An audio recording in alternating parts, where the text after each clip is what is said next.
Hey there, it's Leslie at Leslie's Cookies and Treats, and today I'm making ornament royal icing transfers. Hey, do you know I also teach online cookie decorating classes? Join me this year and wow Santa with homemade holiday cookies. Following step-by-step video tutorials, you'll learn everything you need to know to make cute cookies just like these and have an unforgettable treat for Santa this year.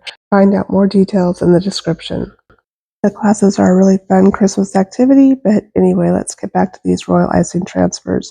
So I printed out a transfer sheet of these ornaments. The transfer sheet is available on my website, and I'll leave a link to that in the description, or you can click the link in my bio if you're interested.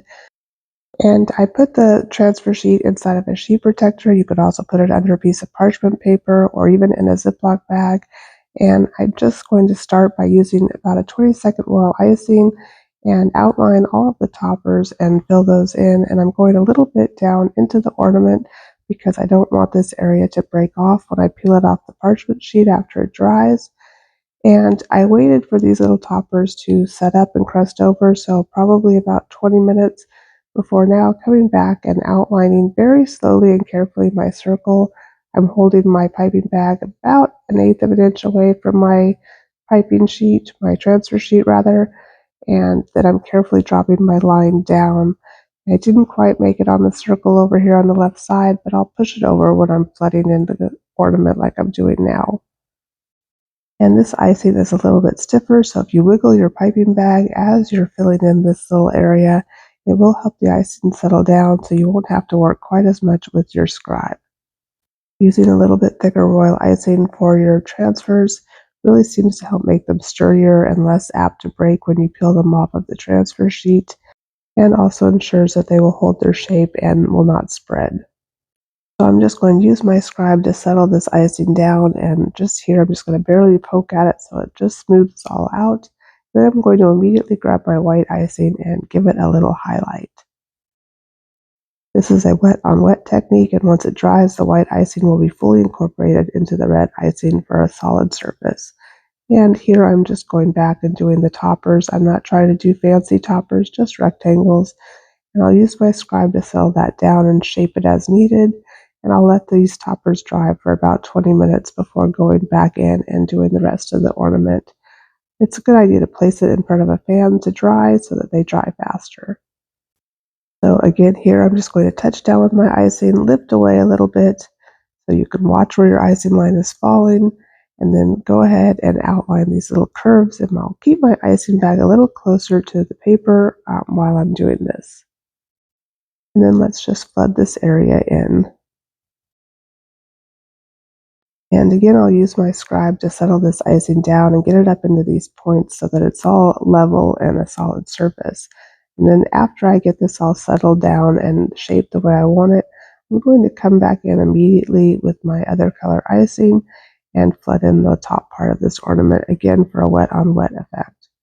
So I'm not going to bother with outlining this. I'm just going to go ahead and flood in all of these little valleys and curve it around, and then I'll use my scribe to shape it, and I'm going to make sure to go over the top of the little ornament topper just a little bit. Again, I want to ensure that that ornament topper doesn't break off when we pull these off the transfer sheet. And I'm going to very carefully smooth this out with my scribe. I don't want to wiggle the red icing or cause it to change its shape.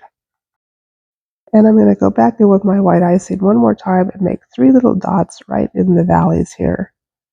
And off camera, I made the toppers for all of these ornaments as well. And now I'm just going to outline and flood in the circle here.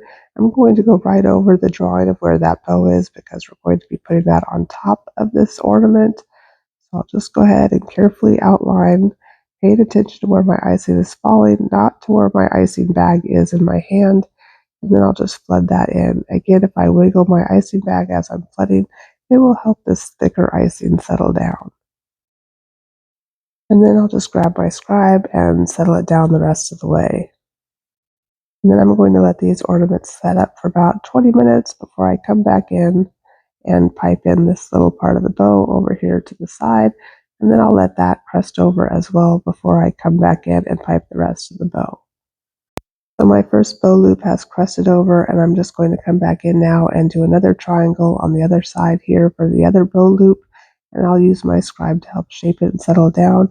The red icing is not fully dry, so I'm going to be very careful not to poke into that. And then I let it dry again, and now I'm just going to give it some tails here and add the center part of the bow. And I'll use my scribe to kind of settle down any peaks in the center part of that bow. Again, being careful not to bump the other icing that is still wet. Then set your transfer sheet aside to dry completely, and once it's dry, we can pop it off the sheet. They should come off the sheet protector or the parchment paper pretty easily. You just want to kind of bend the parchment paper back a little bit or the sheet protector and just peel it right off. You can store royal icing transfers in an airtight container for almost forever. So this is a good way to use up extra icing, and then you'll have these on hand for whenever you might need them for your next project. And I used mine to make these adorable little snowmen, and I'll have a video tutorial on that coming out soon. Thank you so much for watching. I really appreciate your support. And if you wouldn't mind helping me out by hitting that like and subscribe button, I'd also really appreciate that. See you later.